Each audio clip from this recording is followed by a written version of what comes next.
川普关税威胁真坏真白，后面为着要对抗，就和南美洲南方共同市场的成员国签自由贸易协定，因要建立一个人口7亿、占全球2成 GDP 新的自由贸易区。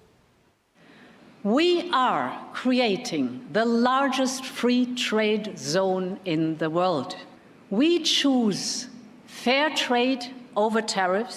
欧盟甲南美洲南方共同市场经过25年的自由贸易谈判，这次伫巴拉圭正式签署。未来欧盟会对于南美洲牛肉、禽肉糖、甲乙醇等农产品开放更较侪进口配额。南美洲27国是会降低对欧洲汽车、机械、化工产品、甲金融服务的贸易障碍。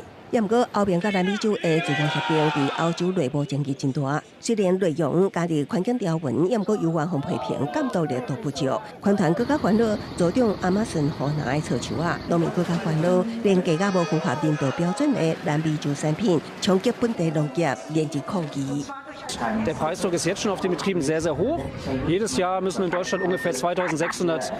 不过，对欧盟来讲，这是对抗美国日渐强硬的关税威胁，必要的战略选择，以重建更较有韧性的全球供应链。这对欧洲的工业甲服务业也有帮助，保证协议有待欧洲议会甲南美各国国会表决通过。